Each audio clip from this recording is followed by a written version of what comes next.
आज इस वीडियो में आपको बताने वाला हूं, जैसे कि रीट का पेपर आपने सबने दिया होगा दोस्तों। रीट में कितने अंक आपको चाहिए क्लियर करने के लिए, पात्रता आपको कितने नंबर आने पर प्राप्त होगी दोस्तों, तो इसके बारे में मैं आपको पूरी डिटेल यहां पर बताने वाला हूं। टीएसपी और नॉन टीएसपी दोनों को बताऊंगा मैं, इसलिए पूरा वीडियो देख लेना, छोटा सा वीडियो रहेगा। काफी बच्चे पूछ रहे थे कि सर इसमें एसटी के लिए कितने नंबर चाहिए, ओबीसी के लिए कितने नंबर चाहिए, जनरल के लिए कितने नंबर चाहिए, तो इसलिए मैंने सोचा कि भाई सबको बता देता हूं और एक ऐसा वीडियो बना देता हूं जिसमें सबके लिए जानकारी मिल जाएगी, किसी को सवाल करने की आवश्यकता नहीं पड़ेगी। मैं आपको नंबर भी बताऊंगा कितने नंबर चाहिए और परसेंटेज भी बताऊंगा कि कितनी परसेंटेज आपको चाहिए, दोनों बात बताऊंगा। तो चलिए वीडियो स्टार्ट कर लेते हैं दोस्तों। सबसे पहले हम बात कर रहे हैं जैसे जनरल की बात करते हैं, यानी कि जनरल। ठीक है, जनरल के अंदर कितने नंबर चाहिए आपको पात्रता के लिए।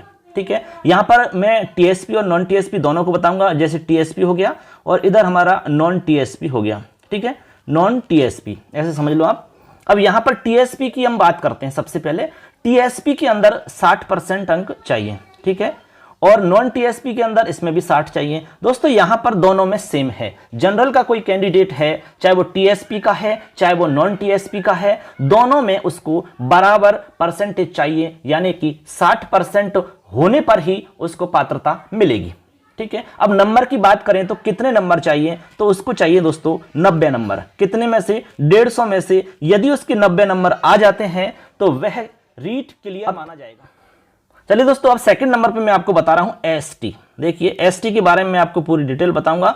तो मैं अब इसमें सबसे पहले ले रहा हूं यहां पर नॉन टीएसपी। ठीक है, यहां पर मैं नॉन टीएसपी ले रहा हूं, यानी नॉन टीएसपी का हम जानेंगे। उसके बाद में यहां पर जानेंगे टीएसपी का। टीएसपी में क्या क्राइटेरिया रहेगा, तो परसेंटेज कितनी चाहिए, सबसे पहले तो हम ये बात करते हैं। यहां पर दोस्तों 55% आपको चाहिए यदि आप एसटी के कैंडिडेट हैं तो, नॉन टीएसपी के अंदर।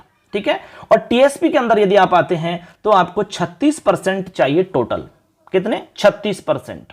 अब आप 36% देख सकते हैं भाई कितने नंबर पे आपके 36% बन सकते हैं। ठीक है, परसेंटेज आप निकाल सकते हैं, कोई बड़ी बात नहीं है। जैसे 36% आपको निकालनी है, यानी कि 36% 36 से आप गुना कर लीजिए 15 को। ठीक है, क्योंकि 150 का हमारा ये है, तो 36 इंटू आप 15 करोगे तो आपके नंबर हो जाएंगे 54। तो आपके 54 नंबर यदि आते हैं तो आपकी 36% बन जाती है दोस्तों। कितनी बन जाती है? 36%। तो ऐसे आप समझ सकते हैं। ठीक है, और इधर 55% की हम बात करें तो 55% आपके 82 पॉइंट कुछ है, तो मैं यहां पर 83 बता रहा हूं। 83 नंबर यदि आपके आ रहे हैं तो आपकी 55% बन जाती है, और 54 नंबर यदि आ रहे हैं तो आपके 36% बन जाती है दोस्तों। तो यदि आप एसटी कैंडिडेट हैं, यदि आप नॉन टीएसपी हैं तो 55% आपको चाहिए, मतलब 83 नंबर कम से कम आपके आने चाहिए, तभी आपकी रीट पास माने जाओगे, आप रीट क्लियर मानी जाएगी आपकी। और आप टीएसपी के अंदर 36% है। ठीक है, आगे चलते हैं। इसके बाद में हम आपको बता रहे हैं दोस्तों एसबीसी। एसबीसी, इसके बाद में एमबीसी, इसके बाद में आपकी इसमें ओबीसी भी आ जाएगा।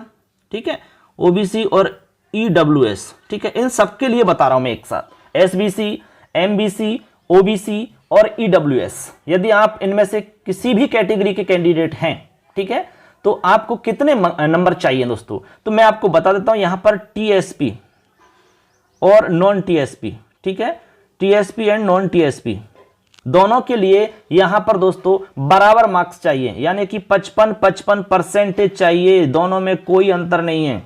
समझ रहे हैं बात को? 55% आपको चाहिए, चाहे आप नॉन टीएसपी के हैं चाहे आप टीएसपी के हैं, आपको 55% बनानी होगी, तभी आपकी रीट क्लियर मानी जाएगी। यानी 55% से तात्पर्य हो गया दोस्तों, आपको नंबर चाहिए यहां पर 83, यानी कम से कम 83 नंबर आपके होने चाहिए, तभी आपकी यहां पर रीट क्लियर हो पाएगी। क्लियर है सबके लिए? ठीक है, आप इसका स्क्रीनशॉट ले सकते हैं। एकदम मैं सब बता रहा हूं, नंबर भी बता रहा हूं आपको, परसेंटेज भी बता रहा हूं। इसके बाद में आगे चलते हैं दोस्तों। इसके बाद में मैं आपको बता रहा हूं, यहां पर देखिए विधवा। ठीक है, विधवा, इसके अलावा इसमें परित्यक्ता। ठीक है, विधवा, परित्यक्ता या भूतपूर्व सैनिक। ठीक है, इनमें से कोई भी हैं आप। ठीक है, तो परसेंटेज कितनी आपको चाहिए, ये भी आपके सवाल हो सकता है। तो मैं यहां पर सबसे पहले ले रहा हूं नॉन टीएसपी, ये नॉन टीएसपी, और इधर हम ले रहे हैं टीएसपी। ठीक है, तो नॉन टीएसपी में कितना चाहिए और टीएसपी में कितना चाहिए दोस्तों, तो यहां पर इनके लिए भी बराबर है, 50% मार्क्स चाहिए दोस्तों, 50%, दोनों में सेम है। यदि आप विधवा कैटेगरी के अंदर आते हैं, परित्यक्ता में आते हैं, भूतपूर्व सैनिक में आते हैं, तो आपको 50% बनानी होगी, तभी आप रीट क्लियर माने जाएंगे। 50% से तात्पर्य है दोस्तों यहां पर आपको चाहिए 75 नंबर। कितने नंबर? 75 नंबर आपके कम से कम आने चाहिए। इससे कम आ गए तो आप फेल माने जाओगे, आप मेन एग्जाम में नहीं बैठ सकते। ठीक है, अब बता रहे हैं इसमें नॉर्मलाइजेशन भी हो सकता है, वैसे संभावना कम है क्योंकि पेपर लगभग समान सा आया है। सभी में जितनी भी शिफ्ट हुई है, हमारी 4 शिफ्ट, उनमें लगभग समान पेपर रहा है। जब काफी अंतर पेपर में होता है, कोई बहुत सरल होता है, कोई बहुत हार्ड होता है, तो उस स्थिति में नॉर्मलाइजेशन किया जाता है। फिर भी नॉर्मलाइजेशन किया भी जा सकता है, तो मैं नॉर्मलाइजेशन कैसे होता है उसके बारे में थोड़ा सा मैं अलग से बता दूंगा, इस सेपरेट वीडियो छोटा सा, उसमें किस तरह से करते हैं, क्या उसमें इफेक्ट पड़ता है, वो सब बता दूंगा मैं। अभी फिलहाल में हम इसको जान लेते हैं। तो ये आप समझ गए, विधवा परित्यक्ता भूतपूर्व सैनिकों के लिए 50% है। इसके बाद में आगे चलते हैं दोस्तों। आगे है हमारी एक कैटेगरी है दिव्यांग की। दिव्यांग के अंतर्गत कोई भी आ सकता है, यानी किसी भी तरह का दिव्यांग इसमें हो सकता है। ठीक है, तो इसमें यदि आप दिव्यांग हैं, आप चाहे टीएसपी के हैं या आप नॉन टीएसपी के हैं, ठीक है, दोनों के लिए सेम है। दिव्यांग के लिए 40% है दोस्तों, 40% आपको नंबर बनाने पड़ेंगे, तभी जाकर के आपकी रीट क्लियर होगी। 40% से मतलब है आपको 60 नंबर चाहिए फ्रेंड्स, 60 नंबर तो आपके आने ही चाहिए, तभी आपकी रीट क्लियर है, अन्यथा रीट में आप फेल माने जाओगे।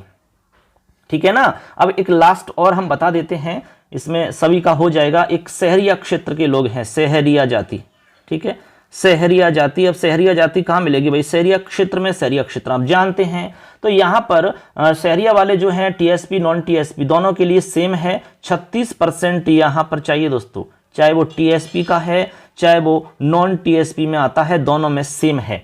36% चाहिए। 36% से तात्पर्य क्या है? 36% से मतलब है दोस्तों 54 नंबर आपको चाहिए कम से कम, तभी जाकर के आपकी रीट पास मानी जाएगी।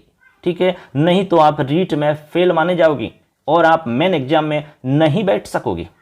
तो ये था एक हमारा वर्गीकरण कि कितने नंबर आपको चाहिए रीट एग्जाम के लिए, मेन एग्जाम के लिए। बहुत बहुत शुभकामनाएं। हमारे चैनल को सब्सक्राइब कर लेना दोस्तों, क्योंकि इस चैनल पर आपको फ्री में मिलेगी संस्कृत, साइकोलॉजी, हिंदी और भी अन्य सब्जेक्ट्स के अन्य महत्वपूर्ण प्रश्न भी आपको यहाँ बेल आइकन को प्रेस कर दो, क्योंकि सारी जानकारी आपको मिलती रहेगी। मोस्ट इंपॉर्टेंट क्वेश्चंस मिल जाएंगे, वीडियोज मिल जाएंगे, आपको पीडीएफ नोट्स इत्यादि मिल जाएंगे दोस्तों। धन्यवाद सबके लिए। जय हिंद, वंदे मातरम।